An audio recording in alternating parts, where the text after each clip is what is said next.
So my name is Kandy Lopez. I was born in Bayonne, New Jersey.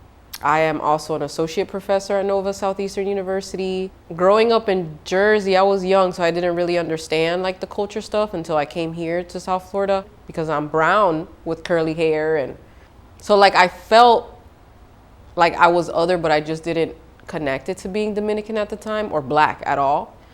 And then when I went to elementary school and then continued in middle school, and you have your identity crisis at that point, trying to figure out like, what am I? Am I Spanish? Am I black? Am I white? Am I what? Like what? So it's like trying to figure out how to fit in a bubble that you don't fit in.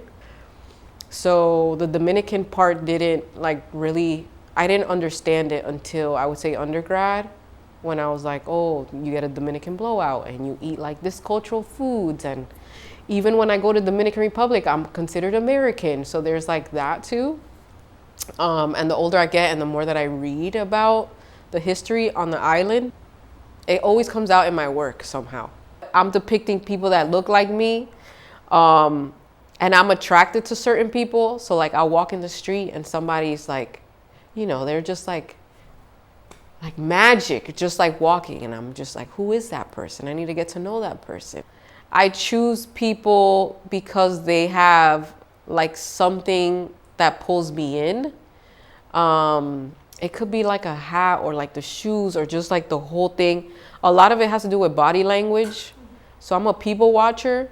And I think that's like what I'm most passionate about, is people seeing themselves in spaces they normally wouldn't. Like that makes me really happy. Oh, that looks like my friend or whoever, or that looks like my cousin or my uncle. I love that, which is why they have names. Like they're all named. It's not like a nobody that's on the wall. Like that's a real person. Sometimes like I know what I want to depict and I know who I want to help me depict that message. So yeah, it's always like my choosing and figuring that out. So I think about those things and how, like it skipped my mom. My mom's I would say she's a chef, but she doesn't want to consider herself a chef. So she has that love. And then it like came to me, who's like making art out of the things that she used to like make clothes for us with, which is crazy. But yarn has so much like history in it. Like fiber has so much history in it.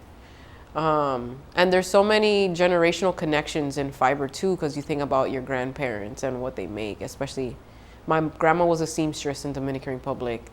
So she used to, cut up clothes and remake things and tailor.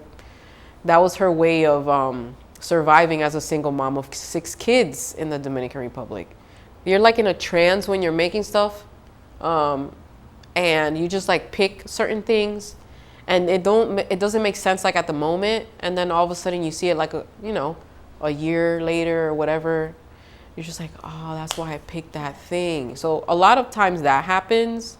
I try for it to have meaning when I'm making the work.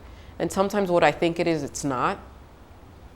And somebody else will point it out and I'm like, that's what I was experiencing at the moment, You have to take responsibility for the images that you're making. That's another thing I learned in grad school. There was a lot of reading about race, which is extremely heavy. But it really helps the symbolism within the work too.